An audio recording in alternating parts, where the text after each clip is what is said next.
Welcome to Spill the Geek Tea. This is going to blow your mind. Dive into geek fandom and other topics. Oops, there goes the tea. Comics, games, films, anime, and more. Remember to like, subscribe, and share. And don't forget to wipe your feet. Me fiddling around here. Welcome to, actually, is it technically Spill the Geek Tea? Is it time scales? Let me switch over to time scales because that means I'm co-host and so forth. Whoa! You brought everybody in. Hey, everybody. Let's go with that. Yeah. Well, good morning from California. Or actually, now it's afternoon. 4 minutes afternoon. Yes. Yeah, you're just a little bit north of me there, Greg. I'm San Diego. You're what? San Francisco, right? Yeah. Well, I wouldn't say a little bit north. I mean, that's a brutal drive, man. Yeah, about an eight-hour drive, roughly. Yeah, about 8, and then you stop to eat. Drive. You're looking 9, 10. So there's all this buzz about MOTUNIVERSE, which you guys have started, and I gotta say, I've been watching your channels for some time now, and the person to blame is sitting right there, Reverend Amagon. I don't know how this all happened, but I started watching your channels because I simply enjoy chatting on YouTube with people that are having fun, doing something that they enjoy. And then all of a sudden, out of nowhere, here's the Kickstarter. And I was like, basically, I was surprised. I'm like, what? Because that is something that I've been interested in for a couple of years now. And I have interviewed, I'm grateful to have been able to interview some people that have done very similar to what you're doing. Not a convention, but with comic books. Okay. And not just Kickstarter, but Fund My Comic. People like Joe Sontag, Von Coleman, and Michael Bancroft. And the thing is, when you rolled this out, I passively looked at it and I thought it was a comic at first, okay? And then I started listening more and I'm like, wait a second, they're not talking about a comic. They're talking about a convention? So then I went and paid more attention to it, read the Kickstarter. It took a couple of days for me to realize that box at the top is actually a video. I mean, my God, it's got a play button on it. I didn't even see that for a few days. In fact, I just saw it this morning. Nice. But the thing is, you guys are nailing this. You have done your homework. I can tell. I know because I've seen this stuff happening before and have been interested in it. And you guys have been all over YouTube, even this morning. Yeah, I was in the chat. I wasn't chatting. I was watching you guys this morning. You've been all over talking about this, and I'm really glad to be able to ask you some questions. Well, first off, thanks for having us. Like I said, or like you said, we've been all over YouTube, so I'm glad we were able to get a stop over at the Timescales and spill the geek tea. We were on this morning talking about the Stingor release for Motu Origins and seeing if it was going to sell out or not, because apparently it sold out in Australia, which pretty crazy, in 26 minutes, no less. I was definitely shocked by that news. But yeah, for MOTUNIVERSE, it's been a wild ride. And, mentioning that you thought it was a comic at first, mostly when you look at Kickstarter, it is physical things typically that are being kickstarted, not events. Right. There are events on there, but it's kind of more uncommon than like media or, action figures and comics and that kind of stuff, like physical things. But yeah, we can definitely go into why Kickstarter a little later for sure. Okay. Now I know that I already know the answer to this. Okay, so let's just get this out of the way real quick. Have you guys ever ran a convention before? Never in a million. I have no idea. Okay. So I have good experience. This is my first con that I will be throwing, but the passion, I can tell you, is there. I've had the passion to want to throw a Motu convention for years.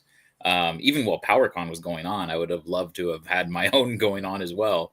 You know, the more the merrier, I feel. And really, I have to owe it to this guy here, who has plenty of experience throwing conventions. Talking with him and, you know, assuring me that we can get it done. And then we knew it was going to take a team. Like, obviously, the two of us, like, yes, we're spearheading it. But what you don't see is there's about 20 other people behind us that are also working on this very, very hard, to make sure that everyone that's going to show up to this thing gets the most amazing experience. Okay. So I think the key word to take away from that, if only picking one word, is the word team. This is a team work. Yeah. So you said a couple of years. Did you just recently put this on Kickstarter and sit down one night and type everything in, hit enter, and then you got the email the next morning and they're like, okay, yeah, bring it on? Was it that easy? So I actually did that back in 2021 when PowerCon announced they were going to move to Ohio. You know, hearing that announcement was crushing.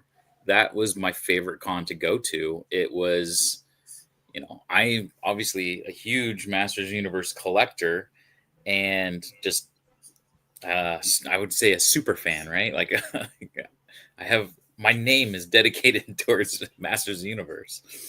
But when it left, man, that was where it was like, what can I do? Because I want the party to continue here in California still as well. Mm-hmm. What can I do? So it was like you just said, I went on Kickstarter. I started shooting around like, what would I like to see on a convention? And I put all this stuff together, submitted it. And actually it was the exact opposite, Greg. They came back and they're like, you know, it's a great idea, but this is very bare bones. Like there was not enough details and anything that would allow them to go forward with it. So they said, you know, go back to the drawing board and then come back to us and we'll review it again. Well, you know, when you get that kind of news, right, it was a little deflating. It was more so like, what am I doing? I've never thrown a con before. I'm well over my head. You know, I wasn't so close with Jay back then, so I didn't really, other than like being in his chat. So I didn't really know where to go to next. And I just let the idea kind of fade out and not necessarily die, but like sit on the back burner. Right. Mm-hmm. And it wasn't until you fast forward to this past summer, we got together because of AJ from Hemania.com, formerly was foreternia.com. He put together this podcast called the Eternia 4, where it was going to be 4 hosts, 4 topics. With the movie coming out, we were like, let's talk about this movie. Let's talk about anything that's MOTU as we head up to the movie. And, you know, we do these sometimes few hour streams and talk. And a little bit before San Diego Comic-Con, Jay had mentioned like, hey, I'm going to come out there. And I'm like, that's awesome. We'll get to hang out. We'll get to actually see each other in person. Nice. And, yeah, it was really, I was so excited to be able to, hang out with Jay and a bunch of people that were going to be coming out as well. And I told him about, man, I love San Diego Comic-Con. I've been going for, almost 25 years. But I really missed PowerCon. That was my favorite. And I was like, wouldn't it be so cool? And I told him about my Kickstarter thing. And I was like, you know what? I'm like, let me send it to you. And I sent it to him and he was very kind and was like, I can see why Kickstarter said this was bare bones. And he said, you know what? He said, I've actually thrown conventions in Canada, several successful conventions. Boom. And that literally, like, I was like, wait a minute, is he saying what I think he's saying? And he's like, we can make this happen, Mike. And he's like, what do you think? He's like, obviously you got to be the boots on the ground here. Like, I need your help. I'm in Canada. I can't do this. Like, you're in California. You're going to have to do a lot. Are you okay with that? And I strapped up my boots and was like, let's do this. Yes. And I knew, again, like, we had discussed to the point where we knew we were going to need a team. We brought it to other folks. We brought it to Jay. Actually, was talking with Toy Habits because when he came out, he was staying with Toy Sorceress. So he discussed with them, and they actually got to visit a venue that ended up being the venue, and it was, an amazing experience. Right before Comic-Con, we got to discuss during Comic-Con. I reached out to a bunch of hotels. Jay made this checklist for me, and it was just checking off the checklist. And as we were going along, people were hearing word about it. We started doing we did a soft announcement on Toy Habits and the Frenzy. And we just started getting people coming to us that could help us. We have people that, used to work for PowerCon. We have guys that can do like crazy software and graphics and marketing, like all different backgrounds, and really utilizing everybody's talent to blow this thing up. And the big one is connections. A lot of people like, hey, I know this guy, and this guy knows this guy. And we're getting some pretty cool guests that are like, oh, you're involved? Yeah, we want to do this for you. And it's just been it's mind-blowing and amazing, honestly. Like I'm still kind of in a shock that this is reality right now. Absolutely awesome. So where was PowerCon? So PowerCon originally was at the 4 Points Sheridan, which was right next to LAX. It was very small at the beginning. It was actually a He-Man / Thundercats combined. That's why it was called PowerCon, because it was, multi IP. And then I think the next year they moved in 2012 to the Torrance Marriott. And then they actually included Ninja Turtles one year. It was He-Man and Ninja Turtles in 2012. And from 2012 to, I want to say it was 2018, it was at that Torrance Marriott Hotel. And then in 2019, they ended up expanding and moving to right next to the Anaheim Convention Center. And it was there for a couple years in Anaheim. I think it's a Hilton, I want to say. Yeah. Right next to the Convention Center. Yeah. Before my grandmother passed away, she lived right down the street there. And, wow. So we spent a lot of time in LA. And being in LA during the summer, where did we go for vacation? San Diego. Nice. Yeah. So it looks like I want to come down there. It looks like you're going to get me to have to figure out how to get to Southern California, and that's a long way. But if Reverend Amagon is coming over here from far, far away, I've really got no choice, because I'd kind of like to meet that guy, because what you're saying about meeting other people, you can make valid friends on YouTube. It does happen. When YouTube started, it was not social media. It didn't even have a chat or comments. It was just silly videos. And, but over time it has become a social community.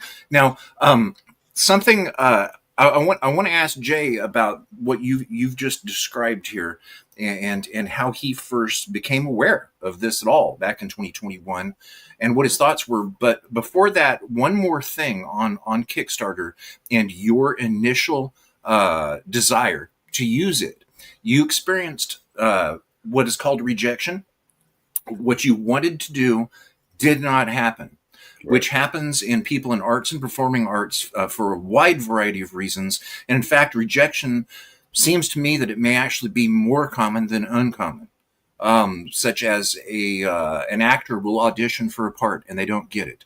Right. Somebody will send their story into a publisher and they don't even hear anything back. But with you, by them saying that this is too bare bones, did you ever have any feelings of, who is Kickstarter to tell me that? I know what I'm doing. Or did you ever see it as something I can learn from this? And is this how I can make this happen? Were they helpful at all through initial rejection? They were very helpful. I definitely didn't have a screw you Kickstarter feeling. It was more of a joke there. Man, where I am, I felt like I was over my head because again, I have no experience, and and at that time I didn't know who to go to who would.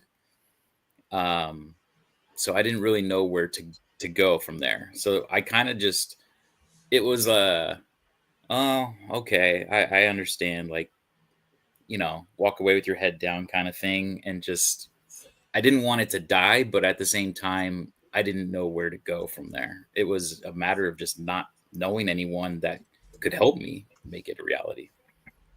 Okay. So where are we now? Jay, when back when you guys first met, what are your first what are your memories of first thinking of being involved in this? I mean, there's I there was not really much in terms of thought, to be honest with you. It was more just a conversation. We were quite literally hello. I'm blue. Da-dee-dee-da-dee-dee. Yeah, that's exactly what I was thinking. That Las Vegas song. I don't know what happened there. Now it doesn't want to work. Like out of the blue, it just decided to go blue. Anyway, out of the blue, it just decided to go blue. So, can you make it strobe?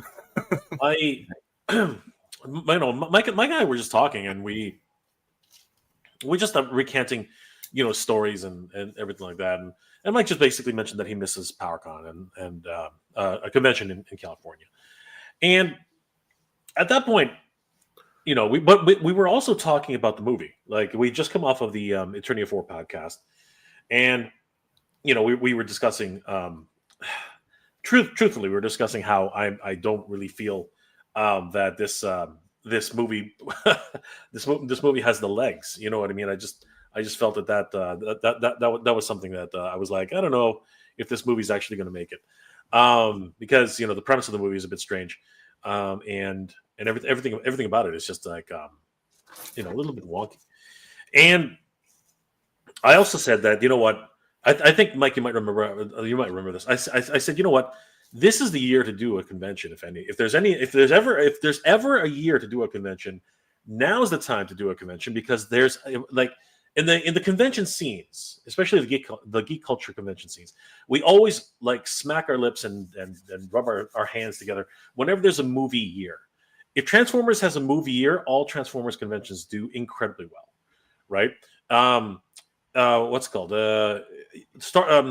Stargate conventions, right? Those are really popular because the TV show was popular. There's Supernatural. I don't know if you guys have ever heard of the Supernatural conventions. They're gigantic.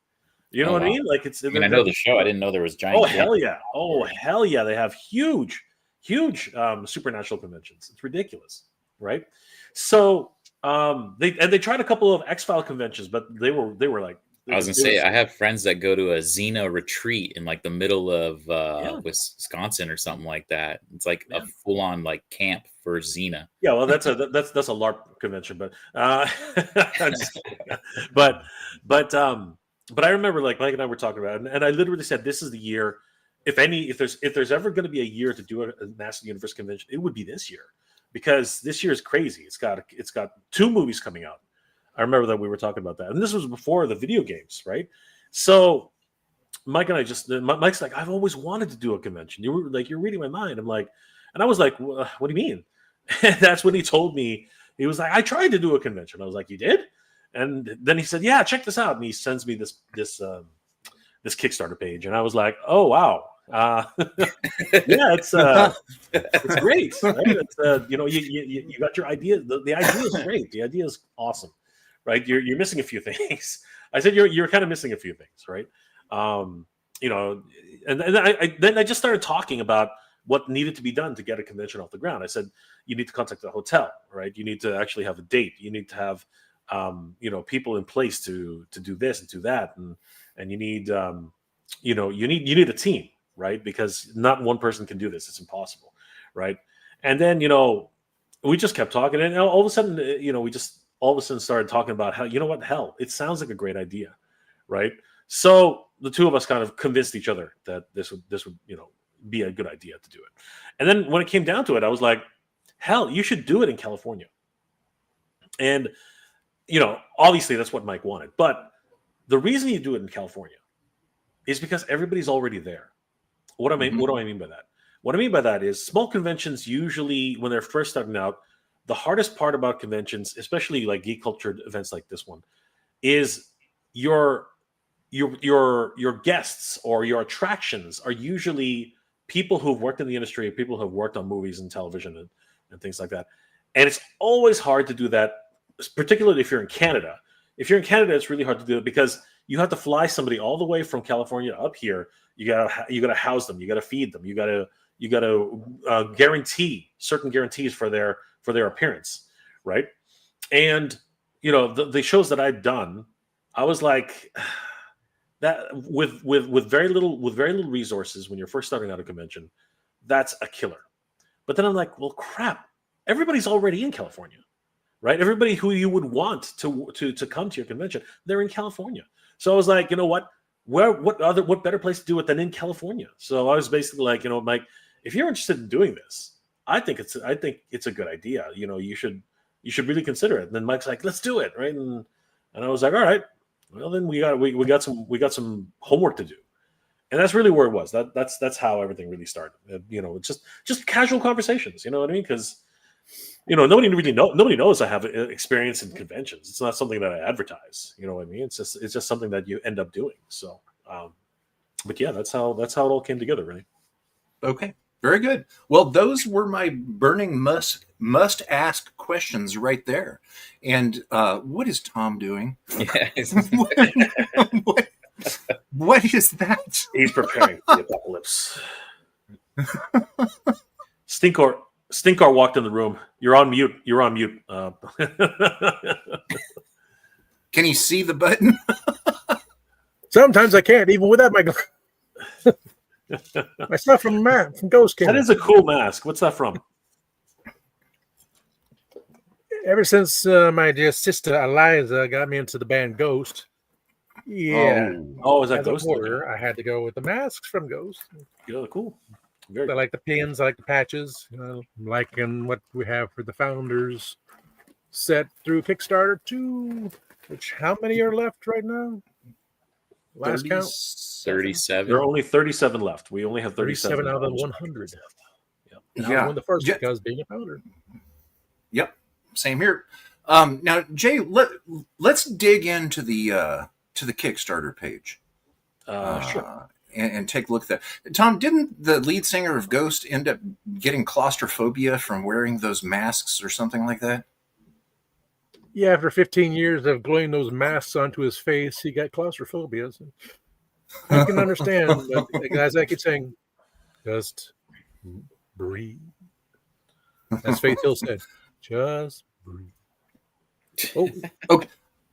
Okay, so here we are now, as of this very second. Yep. 11,416. Okay, same as when I went to bed last night. Yep. Now let's throw out some hypotheticals here. First of all, I've made it no secret that I think you're going to reach 21,500. Okay, I think that's a conservative estimate.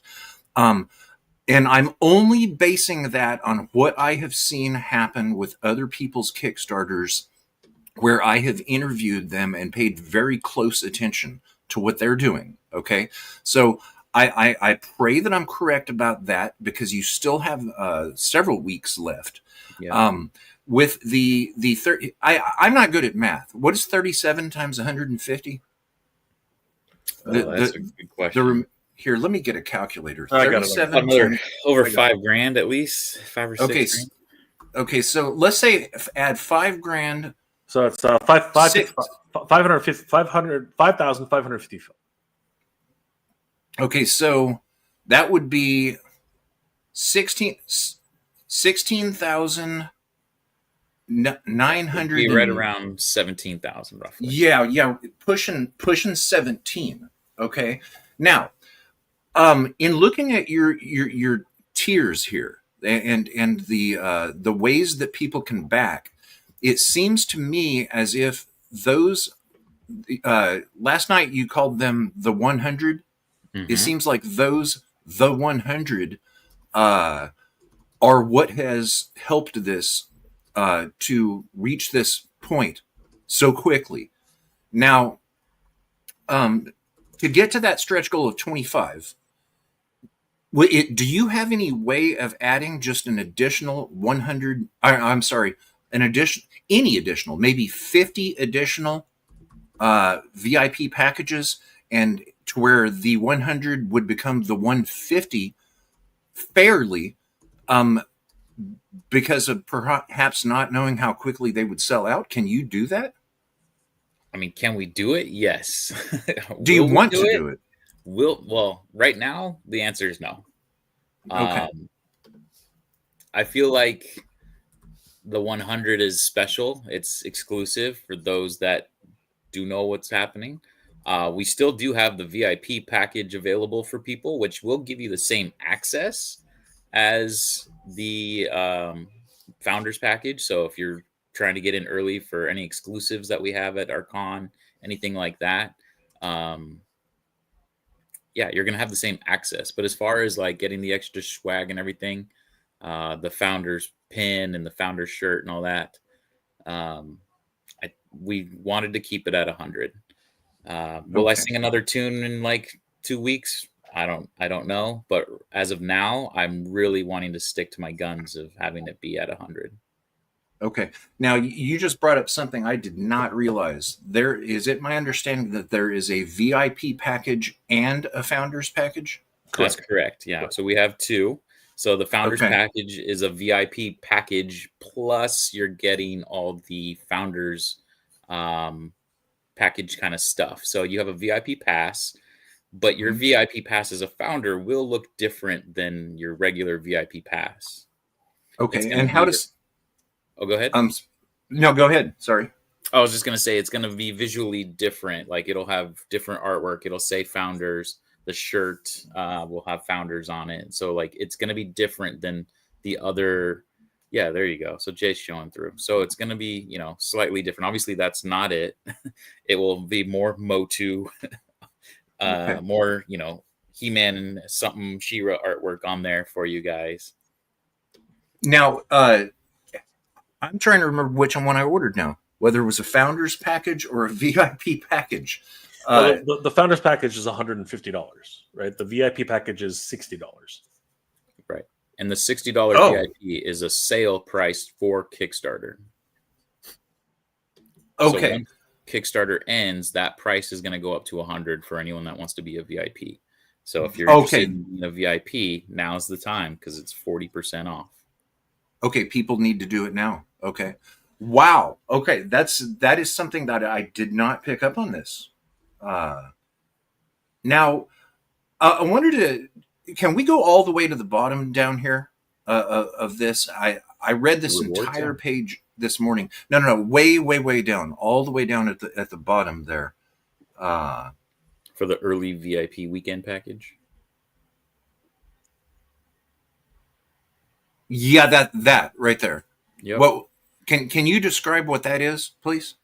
Okay, so this is the early weekend VIP package, and it basically if you purchase this package, it gives you access to 1 hour access to early access to the exhibit floor on Saturday, early access to all the events, priority access and meet and greet for signings and featured attractions, access to after hours programming. So you and me, Greg, we're going to go and do some karaoke. We'll belt out the tunes. I'm down for that. Tom, you can do your Elvis impersonation. It'll be great. And you get an exclusive MOTUNIVERSE pin, which is not the same as the Founders Package pin. But the real selling point of this is that this VIP package is only $60.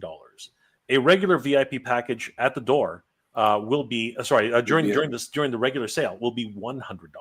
You are saving $40 off of a VIP package, which in a lot of ways is just insane. But this is in thanks and recognition that you are an early adopter of our event, and you will be helping to fund this event and help us to get guests, help us to get expanded room areas, help us to get to plan and create new activities and new workshops and new basically attractions for the MOTUNIVERSE event. Yeah. And Okay. please know too, like, we call them the 100 with the founders, right? And we're going to recognize them. But even if you were to just get the VIP package, I'm still going to be recognizing the VIPs out there, because ultimately you guys are also helping making this a reality. So please know, like, it's not like you're not special. You're still VIP. We're going to be thanking everybody. I plan on having hopefully some sort of banner where we can have everybody's name, or if they don't want to put their name, they can put like an alias. Well, and Mike, have that Agent 37 agrees with you. feels more exclusive and special to the founders. He did get one. Yes. Yeah, exactly. Yeah. Um, The way we feel about don't the wanna water founders that package, down.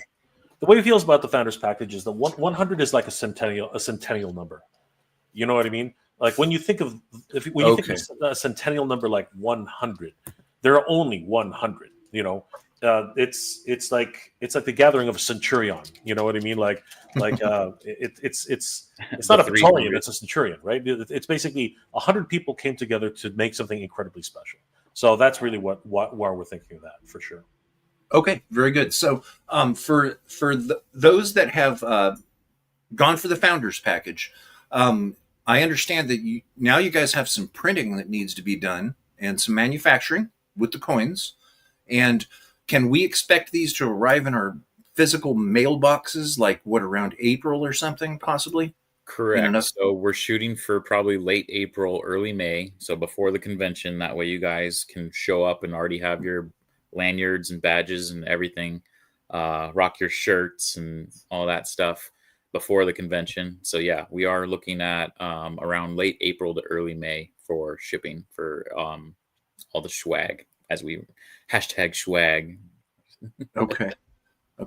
Now, there was something at the bottom of this main page that I wanted to touch on, where it comes to expectations. And here, let me pull that up. Sorry, I should have already had this pulled up. All good. What are you pulling up, Greg? Risks? Jay. Yeah, can you show? It's all the way down at the bottom of the main page. Oh, the main page. Okay, hold on for a second. Yeah, if you can go back. Okay, yeah, and please go to the very, very bottom of that page. Very after bottom everything.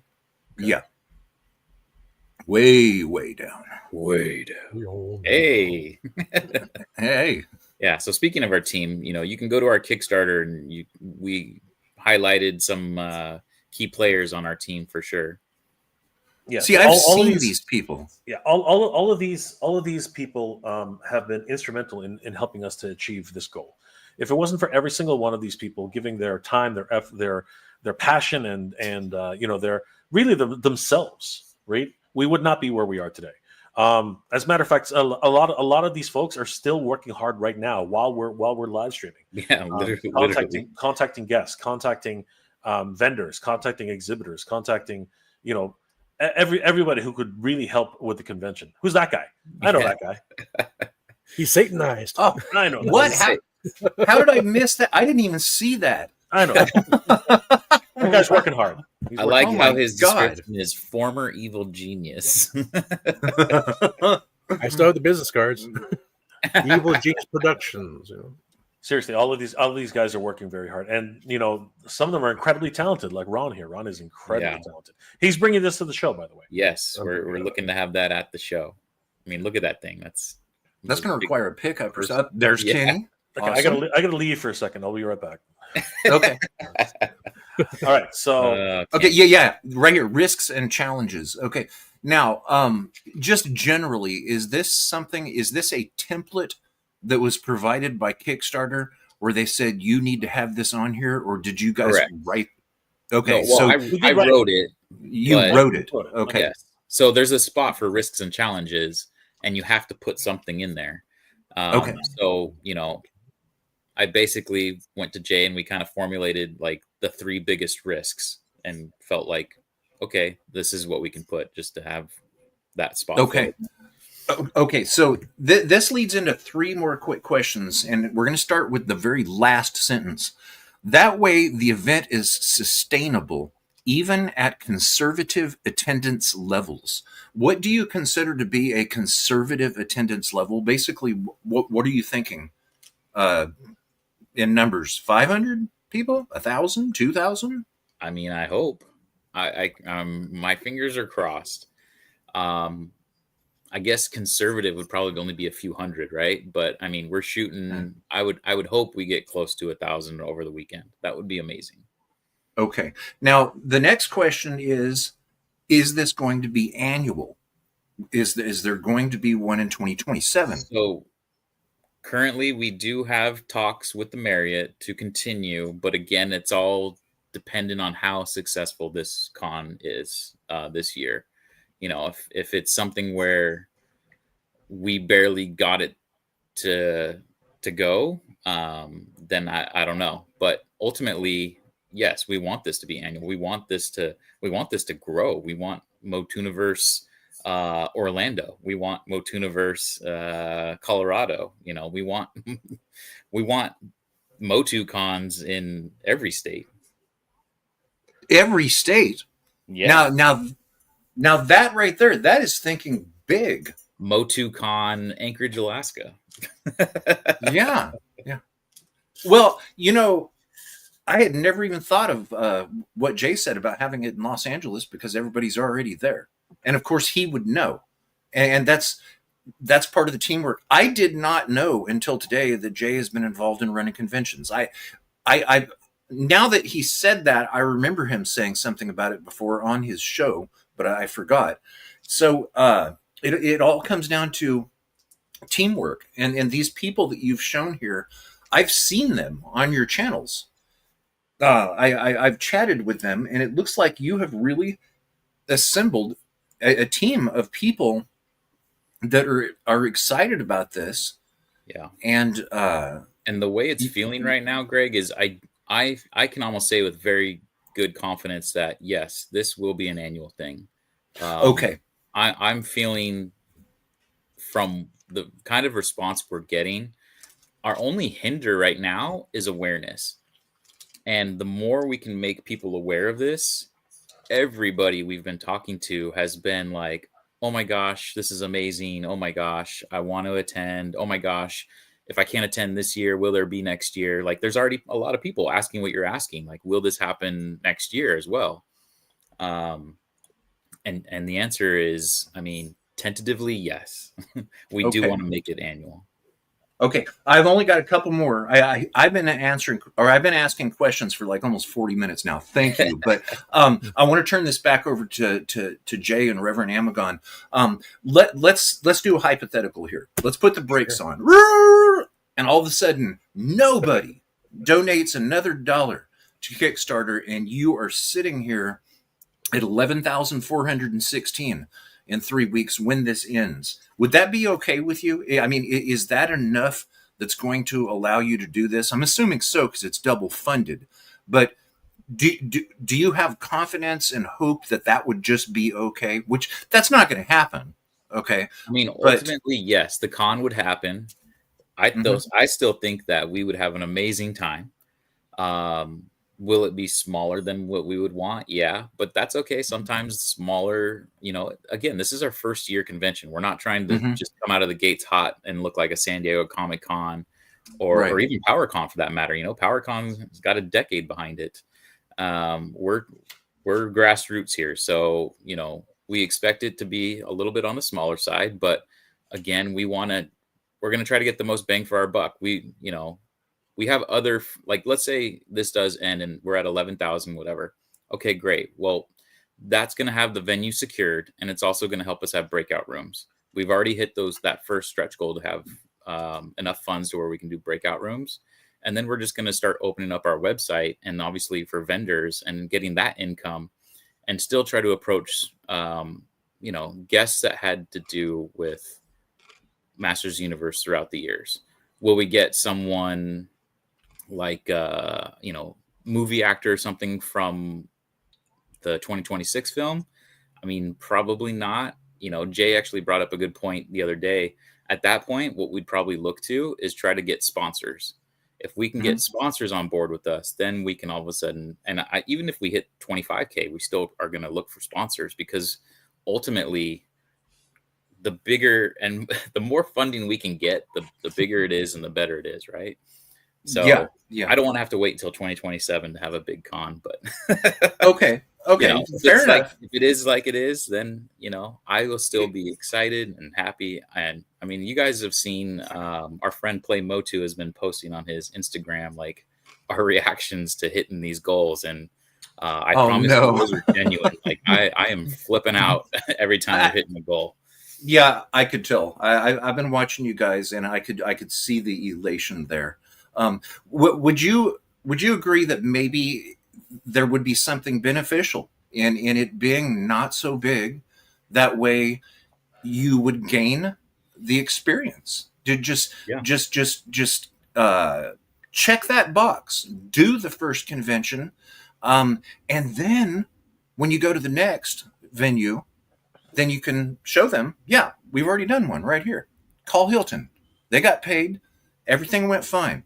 And I mean, would you agree that there could be some benefit in it being not quite as large as what you would really like? Yes, I get what you're saying, where, you know, people come back the next year and they're like, oh my gosh, it's so much bigger now and better. Yeah, I guess I could see that. You know, again, I want it to be big enough to where it doesn't feel empty. Or wait, I want it to be, small enough to where it doesn't feel empty. Like, I don't know, Jay can attest to this. He said he went to PowerCon in 2023. They had so much space that it kind of felt like there was too much space. And then you don't want to be too small to where it's like, all of a sudden we end up getting 1,000 attendees, but we only have so much foot space. And then it's like packed and people can't get in and things like that. It's a delicate balance. Yeah, it's always a delicate balance. I've run shows, so you know, let's just dial it back a little bit, because I've run shows as okay. Run on that level isn't exactly. I've been involved in shows as large as 25,000. Okay, I've been involved in Fan Expo Canada, which we used to. Sorry. Let me quantify that. I was involved with the Canadian National Exposition, which eventually became Fan Expo. I was one of the founding members of Anime North here in Canada, which is now one of the largest anime conventions in the world. Sorry, let's just say North America. Let's leave it at North America. I don't exactly know how to quantify that, because I know Mexico has a massive convention, so I'm going to quantify that by saying North America. So I've helped to organize large events, very large events, but I've also organized very small events. And the trick is, as Mike is trying to allude to, is that you want it to look like everyone's having a good time, like everyone's actually enjoying themselves. But you run that risk. All right. I've run shows in places which were way too small. And I've actually had the venue call me and say, if you don't get this back under, and this is probably one of your questions later on, Greg, but if you don't get this room back under fire code standard, we're calling the police. I've had situations like that. Okay, so we don't want to run into a situation where we're not under fire code, but we also don't want a situation where the room looks like, you know, it could stand to be a little bit busier. You know what I mean? So yeah, it is a delicate balance, right? The Marriott luckily has ample space that we can expand into, or which is what our goals are for. You know, if we were to go through our actual goals, many of the goals, if you will, almost every single one of our goals is more space, because we can expand into all the available spaces that the Marriott offers, right? They have ample amount of space. I believe it's upwards of 40. I believe it's upwards of 40 to 60,000 square feet of event space, and right? A lot of different breakout rooms as well. Yes, and we want to be able to utilize all those spaces, right?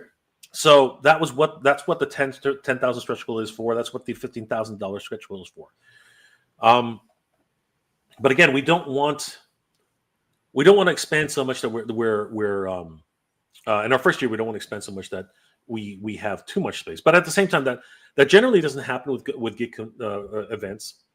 I'm not really concerned on that level, really, because the truth about geek culture events is that once people find out it's really cool and there's comic books and there's all this stuff to have fun with, it usually sells itself. I've never been too concerned on that level. But what you do concern yourself with is there enough space or is there too little space? That is the delicate balance that you run, and you usually measure that by how many exhibitors are looking to exhibit, how many pre-sale tickets have you already sold. All of these things factor into what you expect for a convention. We had another hotel that had a very enticing price point for their event space. But with what we were looking to do, we would have filled it. And then, like, let's say it would have been probably fine for this year, but then we would have had to have moved and start all over next year. There was no way, like, okay, if this thing is successful, like, there's just no room to grow. Where that's why we went with the Torrance Marriott, is because, we'd at least like to be there for 2, 3, beyond, seeing how much this thing grows. But there was room to grow with the Marriott, and they kind of felt the same. Like, it was really funny actually, because at first we didn't tell them anything. We just told them we were a community art event, so they didn't even know what we were. They were quick to find out. Once Jay, his handle's Geek Proud and all that on his email, so they knew it was something, maybe anime related or something. I don't know. They figured it was pop culture related. They figured it was very pop culture. Exactly. Yeah. But yeah, that's kind of why we went. And obviously the fond memories that people have from PowerCon being there. We were getting a lot of people like, oh man, wouldn't it be cool if it was a Torrance? And we're like, well, guess what? It is. And like the excitement that brought to people has been really cool. Okay. I get it. And this just underscores that you guys know exactly what you're doing. And, I've seen it happen when I was involved in the College Station Comic Con in College Station, Texas, which then became so big they had to move it to Bryan, to a big convention center. I've seen these things that you're describing. We added a ballroom thinking that people would enjoy dancing at the Comic Con, and they didn't use it. So it didn't look good to have this whole ballroom open, which was paid for, and people weren't dancing. Had a DJ and everything. We tried to add a Doctor Who section. We had stores that came from Dallas and all the way from Chicago, and only to find out that this group of attendees didn't even know what Doctor Who was. So that looked very sparse and didn't get very much attention. And then another problem that we ran into was the midnight showings of the Rocky Horror Picture Show, because people would be, how do I say this, inebriated. Okay. A lot of that. Okay. Imagine that at a midnight showing of the Rocky Horror Picture Show. But what is your feel for how the guest behavior and interactions will go? Is it, are you looking for kind of a party-like atmosphere, or more of a social? What are the directions that you're pushing this as far as the social experience of the guests in person? I mean, are people going to be meeting at the bars and then going back to the panels and what have you? What are your thoughts on that? I mean, there is a bar there. I'd love to talk to them about having like exclusive drinks. That would be fun. But it's really personal preference, whether you're there to meet with friends, whether you want to get, obviously if you get a little too drunk, I'm not going to stand for that. I don't want to have to deal with that kind of situation. But I think, if you're there to have a good time, ultimately, yeah, we want to have people have a good time. I would say a party atmosphere, but not an out of control party. Yeah, and I'm not asking that for myself, by the way. I have no intention. This is a community driven event, and that shows. All right, the community is what's driving this convention. The pledges that we've been receiving are from the community. The pledges that we're receiving are from people who want this to happen. Right. This is something which the community wants to happen, and really has been desiring for quite some time. It's a family-friendly event. You can bring your kids. You can bring. As a matter of fact, you know what? We've already made the decision that children under 8 years old 10. Are I free. said 10. I'm standing on it. Right. 10. 10. Fine. Okay, fine. Mike's up the age by another 2 years. So and children under That's 10, cool, Mike. Thank you. 10 and children under. under 10 are free. Okay, so children under 10. That's are free. very, very kind. And but this is the thing. Like, we are a Master Universe convention, and we want kids to learn about Master Universe, right? How is Master Universe going to continue into the future? By getting younger people involved, which is what they're doing with the movie. The movie, they're trying their best to actually get younger, popular actors to play the roles that will engage, younger people, right? And that's a smart move. That is an incredibly smart move. We have to think along those same lines. What is it that we can have at our event that will instill upon the younger generation that Master Universe is a really cool thing, or any really property like Thundercats is a cool thing, G.I. Joe is a cool thing, right? Centurions is a cool thing, right? Doctor Who is a freaking cool thing. You know what I mean? Like, these are the things that people are cherishing today, but we're aging out. You know what, Greg? I'm fully aware of that. We're all aging out here. We're not getting any younger. As much like not all of us are Time Lords. Okay, not all of us are Time Lords. We can't jump into another body. You know what I mean? We can't always do these things, right? So we have to move this into the next generation. Yeah.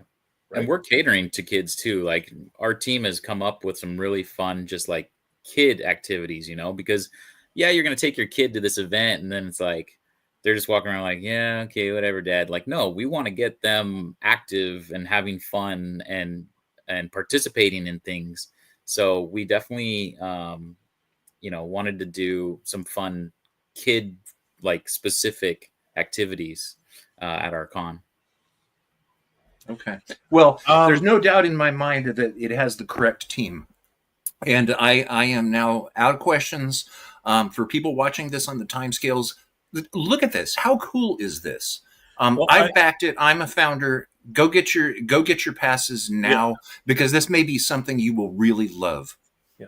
I think somebody just sent in some support, because I do believe that somebody just bought a shirt or something, I think, because we just went to 11,446. So thank you guys. Okay. Thank you guys. Thank you so much for backing this convention. And if we get a little bump every day, I'll be super stoked. It's going to be like we're at 24 days now, and this is that period now after the first 3 or 4 days of funding. That now what's going to happen is, and this is just the way Kickstarter works. This is just the way crowdfunding works. We're going to get small donations here and there, and small support here and there, and that's fine. Every little bit counts. Even $1, $5, $10, $20. You can support any amount that you want, right? And we really do appreciate it, guys. Every little bit counts. So I'm pretty sure that was a T-shirt, if I'm not mistaken. So thank you guys for picking up a T-shirt and supporting the event. But if you guys, or was it a VIP pass? You know what? It might have been a VIP pass. So yeah, guys, thank you. And the VIP passes actually do come with a MOTUNIVERSE pin, right? A commemorative MOTUNIVERSE pin. So it's not like you're just getting the VIP pass; you're also getting a pin which you can wear proudly at the event. So again, huge shout out to everyone who's already contributed. But the getting down to what you're alluding to, Greg, is that we are trying to actually make this a friendly, open experience, and there will be adult themed events. There will be, and I'm not talking about OF. Okay, I'm not talking about anything that crazy. But we're talking about karaoke. We're talking about trivia at the bar. You know what I mean? We are talking about topics which are a little bit more mature, right? We are talking about things like that, but those are going to be after hour events. You know, things that you don't have to worry about taking your kids to by mistake. You know what I mean? Like there's going to be things like that, right? But that's actually another reason why we do these things at hotels. As you probably know, Greg, we do these things at hotels because the adults can actually stay up late at night and just have fun and talk about the debate till they're blue in the face, which doctor was better. You know what I mean? Who's who would survive the Dalek Wars? You know what I mean? Things like that, right? The topics that could be. We're having technical difficulties here, guys. We're having technical difficulties. But those are the things which we really are having technical difficulties. My bad. Hey, I didn't touch anything. Hey, Jay, and thank you for elaborating on that. The Cybermen are trying to hack into our system here. This is there's a ghost in the machine. Yeah, ghost in the machine. So I think that's really good clarification that it is a family friendly event. And the reason that I mentioned all of the drunk people at the Rocky Horror Picture Show is that the cops got called on us too. Not the show, us, the show event hosts, the guests. And when you mentioned somebody threatening to call the cops if you couldn't get your fire attendance level under control, it's just things like that happen. The unexpected things where there's going to be value in this brand when you move on to year number 2, the next city, MOTUNIVERSE Anchorage. In your track record and in your past experience, I believe Jay would know more about that than me. I was only working with College Station Comic Con for like 7 years, and it sounds like to me Jay has way more experience in that. Ours was at a Holiday Inn, not a Hilton. It was at a premier Holiday Inn, like 12 stories or something. Sure. Yeah. But the majority of my events have been at smaller venues, which is fine. I mean, as you said, that's how small. Like we need to grow, right? We're not going to be like the PowerCon. The last PowerCon it was at a massive convention center, like huge, the Columbus Center, right, in downtown Columbus, and it was gigantic, right? But and Val will tell you, that's the biggest number. That's one of the most number of attendees he's ever had. But because of the footprint and because of the way things were laid out, it looked a lot more spacious than you would expect, right? So that's something which is it's fine. I mean, like while I was there, it was busy. It was very busy. But when lunch came, it tended to look a little empty. Because everybody goes out for lunch, right? A convention center is never a good place for lunch. Let's just put it that way. A convention center is a terrible place for lunch. They're either charging you too much money or they don't have enough options. So people generally leave the building, right?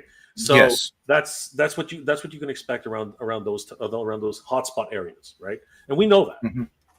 But that's why the important thing is to actually have options. And one of the great things about the Torrance Marriott is that across the street, there's a ton of food options. So you're not going too far. You're not going too far for a decent meal. So. Okay, very good. Looks like the chat's going wild here. The food, the sleep, the beds. What about discounts? Do the backers get discounts on hotel rooms? So we're currently in negotiations. I actually literally sent an email yesterday, waiting for a response today. So we're in negotiations of how that's going to go about. We're shooting for their normal rate is above 200, and we're trying to get it to right around the 200 price point. It seems to kind of see where they're bottom lining. So we're trying our best, but that's still up in the air right now. Okay. Well, yeah, anything would help. When I checked this morning, it was $200 for 2 queens, and I guess 2 or 4 attendees could easily split something like that. Yeah. We're very much working on a deal. We have something in place already, but we would like, obviously, for our attendees to have a better deal. So once we have more information on that, we'll let everybody know. Okay, and there is a shuttle that goes from the Los Angeles airport to Torrance. That's a good thing to know. I did not know that. We were actually racking our brains. Oh, don't I was actually don't quote me on that. I read that like 2 days ago, and I hope I'm correct because I don't remember where I read that. Oh, that was Amtrak. I'm sorry, that was Amtrak. I was looking at taking Amtrak from San Jose to Los Angeles, and they have a shuttle. So okay. yeah, but Amtrak from San Francisco to Los Angeles for some odd reason takes like 9 or 12 hours. It takes longer on the Amtrak than driving. I don't understand that. So that's public transit? Is that what we're talking about? Amtrak? Yeah. Yeah. Amtrak is. I live in Toronto. I have no idea what's yeah, they don't. Amtrak doesn't. They don't go to Canada. Yeah. That's our train. It's our system train here. system. Choo-choo. Yeah, there's a whole history in that. That's a story for another. That's why we day. need that bullet train, Greg. We need the bullet. Yeah, that's what I'm talking about, man. Why don't we have high speed trains? I mean, look at Japan. You can get from Tokyo to Hokkaido in like 3 hours. There's a tube. It goes under the ocean now. Don't get me started on the trains. What in the world happened technology wise to our wonderful country? We're so far behind in train transportation. Yeah. But so yeah, if you're taking Amtrak down to LA, there is a shuttle to Torrance.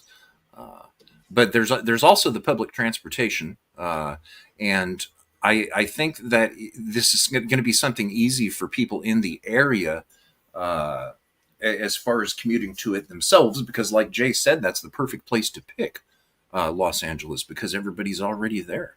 Yeah. So.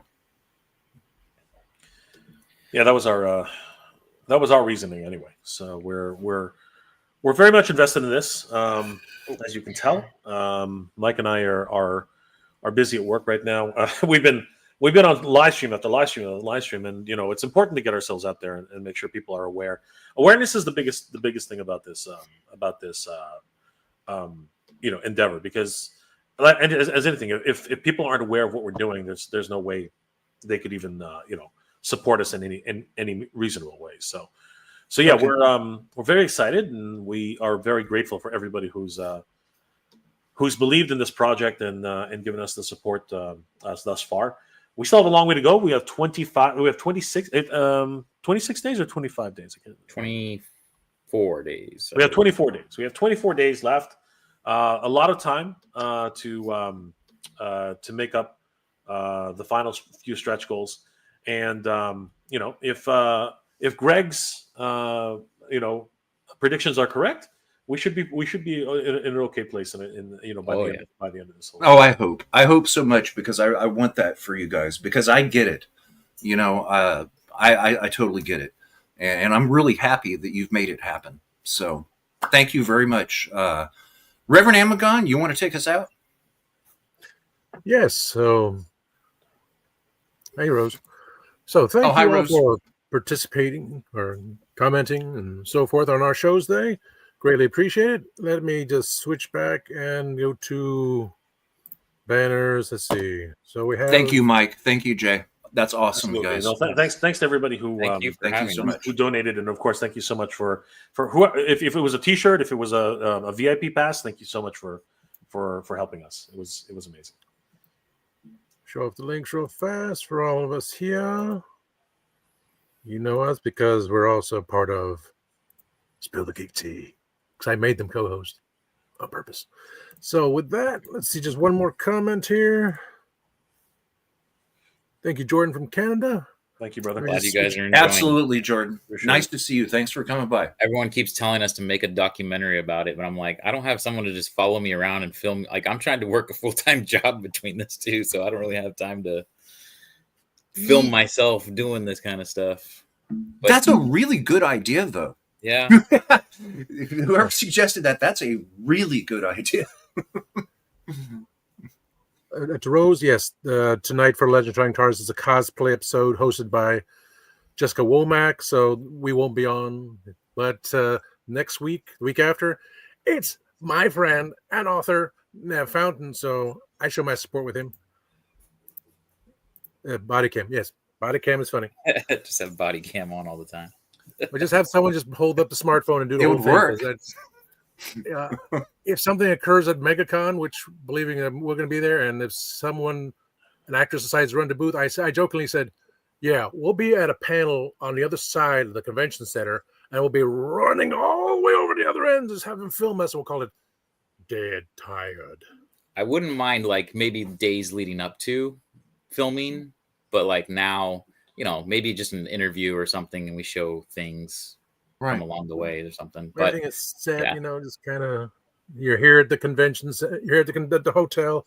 This is what we're doing here, and thank you all for joining us. And then show the crowds and then make that videos afterwards. So it'll work.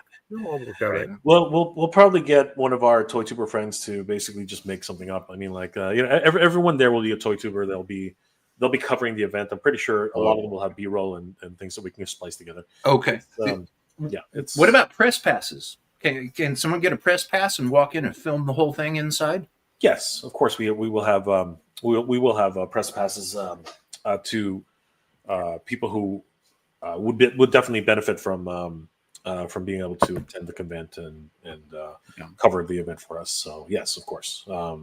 Just reach out to us. We'll definitely be in touch. So yeah, it's gonna be a good time, and we're hoping that at the end of this we'll be able to have enough money to invite really high profile guests. Our goal really is to at least get one, possibly two actors from the movie that's being produced right now. That would be incredible. We're not oblivious to the idea that we're probably not going to get an Eva Mendes or a Nicholas, as Mike alluded to earlier. We don't have any illusions of that, but we would like one of the supporting characters, like Trapjaw, or can you name them? who are they again? Well, like you had a whole. I hate to do this, but I just noticed the time. I gotta just jump off. Yeah, right now. we ran over that hour. Okay, Yeah, Mike, so thank you again very much for you answering guys. my questions. I mean, if you guys are still on, like I said, 20 minutes, I'll be back. I just got to take a quick short break, about 20 minutes. No, I think we're wrapping it up though, right? Okay. Yeah. So then have a good one, guys. Thank you guys again for having me on. Thank you guys for supporting the Kickstarter, and please, even if you can't support it, share it. I think that's just as helpful as well. Thank you guys so much. I'll see you later. Take care, Mike. Thanks for everything. Take care. Okay, folks, that's it for tonight's show. Greatly appreciate you all showing up. Now it's time to end it. Let's see, am I back on Tasty Cake? Am I on Tasty Cake? No. That'd be funny. I should go on Tasty Cake. Oh, it streamed to it, didn't it? Yeah, I'm gonna just put on my ending for Tasty Cake because that's hilarious. Everyone deserves to hear that. Jay has gone. Jay left the building. No. Bye, Jay. Thank you. Oh, Jay's still here. Oh. Stop it. Jay's still there, man. Stop it. What the hell are you doing? Dave's not here, man, but Jay's here. So thank you. Jay, right. You caught that. Bye, guys. Take care. You too. Yes, bye.